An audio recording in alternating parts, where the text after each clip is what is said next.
Delegation एक बहुत ही important task है। इससे आपके जो सबॉर्डिनेट्स होते हैं उनकी ट्रेनिंग होती है ताकि फ्यूचर में वो मैनेजर की पोजीशन इक्विप कर पाएँ।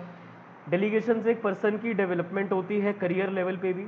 डेलीगेशन से इफेक्टिव एडमिनिस्ट्रेशन होता है, ऑर्गेनाइजेशन में काम काफ़ी जल्दी जल्दी हो पाता है।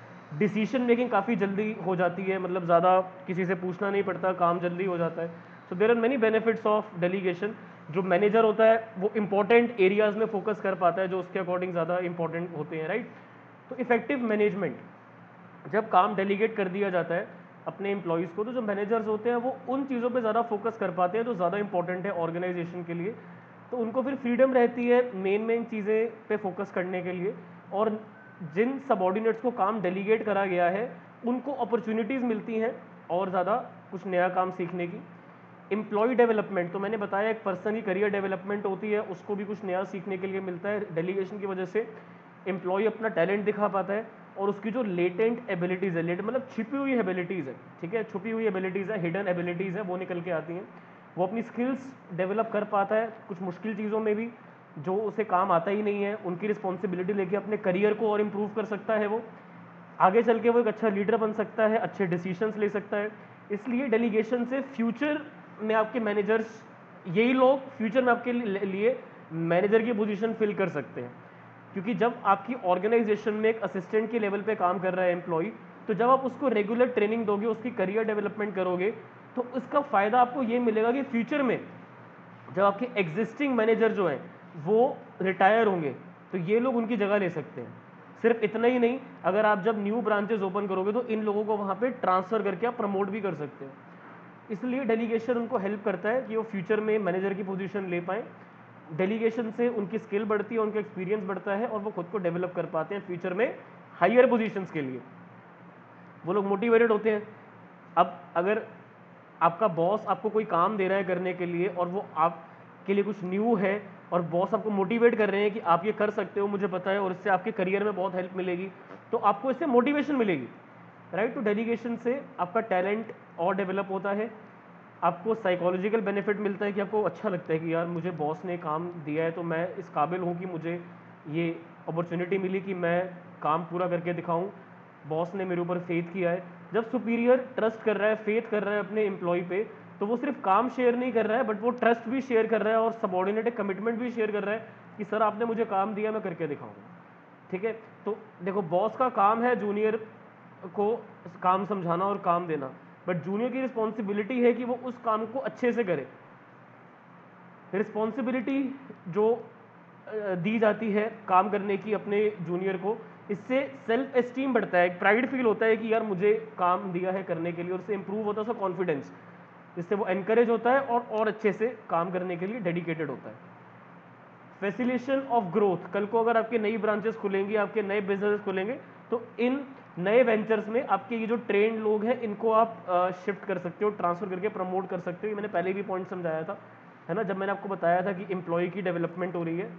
अगर आपको याद है ये एम्प्लॉय डेवलपमेंट, तो मैंने बताया था कि इससे फ्यूचर मैनेजर तैयार हो रहे हैं। अब फ्यूचर में आप अपनी ब्रांच में उनको एग्जिस्टिंग में प्रमोट कर सकते हो या फिर किसी और में उनका ट्रांसफर करके प्रमोट कर सकते हो, ये वाला वो पॉइंट है, राइट। न्यू ब्रांचेस में हम उनको वहाँ ट्रांसफर करके प्रमोट कर सकते हैं। This point is exclusively focusing on that particular aspect. Basis of management hierarchy, देखो डेलीगेट जो पर्सन अथॉरिटी कर रहा है, इससे ये पता लग रहा है कि उसकी डेजिग्नेशन ऊपर है। अब अगर एक मैनेजर अपने जूनियर असिस्टेंट को काम डेलीगेट कर रहा है, तो क्योंकि हायरार्की ऐसे बनी हुई है उस कंपनी की कि जो पर्सन हायरार्की में ऊपर आ रहा है वो ऑर्डर देने वाला है, जो हायरार्की में लोग नीचे आ रहे हैं वो ऑर्डर एक्सेप्ट करने वाले हैं। सो डेलीगेशन जो होती है उससे सुपीरियर सबऑर्डिनेट का रिलेशनशिप समझ में आता है, इससे degree of flow of authority समझ में आती है, कौन अथॉरिटी ट्रांसफर कर रहा है, और डिटरमाइन करा जाता है कौन किसको रिपोर्ट करेगा, कौन किसका बॉस है, ठीक है। तो ये डिसाइड करा जाता है अथॉरिटी कितनी है आपकी पोजीशन के ऊपर डिपेंडेंट है कि आप जिस पोजीशन पे हो आप कौन कौन से काम डेलीगेट कर सकते हो, कौन कौन से काम आप डेलीगेट नहीं कर सकते हो, और कर भी सकते हो या नहीं। तो ये सब हायरार्की के थ्रू ही क्लियर होते हैं, क्योंकि एक मैनेजमेंट का एक स्ट्रक्चर होता है ना, एक ऑर्गेनाइजेशन का स्ट्रक्चर होता है, कौन किस पोजीशन पे है उसके हिसाब से डिसाइड करा जाता है किसी कितनी अथॉरिटी। कभी कभी क्या होता है कि आपकी अथॉरिटी तो बहुत कम होती है बट लोग आपकी बातें बहुत एक्सेप्ट करते हैं, जो लीडर का नेचर होता है। तो अथॉरिटी और पावर मैनेजमेंट की लैंग्वेज में दोनों अलग चीज़ें हैं। कुछ लोगों के पास अथॉरिटी तो बहुत होती है बट उनकी कोई सुनता नहीं है, कुछ लोगों के पास अथॉरिटी बिल्कुल नहीं होती है बट उनकी सब सुनते हैं, तो वो पावर होती है। और जो पर्सन दोनों बैलेंस करके चल सकता है वो कंपनी के लिए बहुत इंपॉर्टेंट एक एसेट होता है, जो एक ऑर्गेनाइजेशन में चेंज लेके आ सकता है जब भी कोई चेंज इंट्रोड्यूस करना है, क्योंकि लोग उसकी बात एक्सेप्ट करेंगे, सुनेंगे। तो ऑलवेज बी दैट पर्सन जिसकी बात लोग सुने, ठीक है। और ऐसा भी नहीं है कि बार बार अपने ओपिनियन रखना है, बार बार बोले जाना है। Even if you have knowledge, stay silent as much as possible and listen more. Then if when you will speak, then people will accept your thoughts more. Suppose करो एक डॉक्टर है, आप एडवाइस लेने के लिए गए, वो आपको पूरा MBBS बताने लग गया कि आपको ये है, आपको ये है, आपको ये है, तो यू विल से हाँ okay, that's understandable, but why are you are sharing with me all this, because I am not I am. तो focus on heart of the message, main बात क्या, उस पर फोकस करा करो, जो मेन बात है वो डिलीवर करो। बाकी तो अपने माइंड में पहली माइंड को ऐसा ट्रेन करो कि जो बातें आपके मुंह से निकले वो निकले जो कि सामने वाले के लिए यूजफुल हो, जिसमें सामने वाला इंटरेस्टेड हो। Because if you will talk about those things जिसमें सामने वाला इंटरेस्टेड नहीं है, तो वो लोग आपकी बात इतना सीरियसली नहीं लेंगे। तो that's why we say speak less, listen more, and when the time will come take a perfect decision. तो ये मैनेजमेंट में भी वैलिड है कि अगर आप एक अच्छे मैनेजर बनना चाहते हो तो आपको अपनी अथॉरिटी का प्रॉपर यूज़ करना है, अब काम सही से डेलीगेट भी करना है और एक स्टैंडर्ड सेट करना है। अगर कोई जूनियर आपको बोल रहा है कि सर मैं नहीं कर सकता, तो आपको उसको अपना एग्जांपल देना है कि when I was at your time I did 2 times then that what I am giving to you right now, तो if I can do it you can do better than me. तो इस वे में अगर आप motivate करोगे standard set करके, तो आपके जो जूनियर्स हैं वो आपकी बात अच्छे से एक्सेप्ट करेंगे। जब ऑफलाइन क्लासेस होती थी तो स्टूडेंट्स मुझे बोलते थे सर मैं ये लर्न नहीं कर सकता, टॉपिक मुझे दिक्कत हो रही है, तो मैं उनके सामने उनको बोलता था कि मैं इसको रीड करूंगा टॉपिक को, और वो मुझे बोलते थे सर लिखने में मैं कम से कम हाफ एन आवर लग जाएगा, मैं उनको 10 मिनट्स में टॉपिक लिख के दिखाता था। तब बच्चों को रियलाइज होता था जब सर लिख सकते तो हम क्यों नहीं लिख सकते। I am also human being, you guys are also human being, if I can do it you can do better than me, right. तो इसीलिए मोटिवेटेड रहो, डेडिकेटेड रहो, गिव अप कभी भी नहीं करना चाहिए।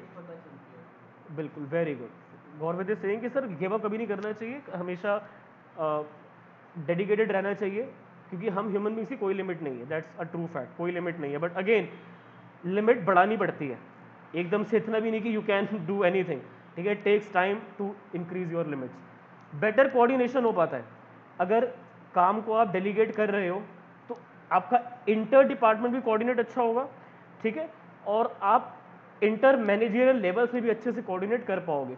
जो एलिमेंट्स हैं डेलीगेशन के, अथॉरिटी, रिस्पॉन्सिबिलिटी एंड अकाउंटेबिलिटी, इससे लोगों की पावर समझ में आती है, ड्यूटीज़ पता लगती हैं, आंसरेबिलिटी पता लगती है डिफरेंट लेवल्स में ऑर्गेनाइजेशन में।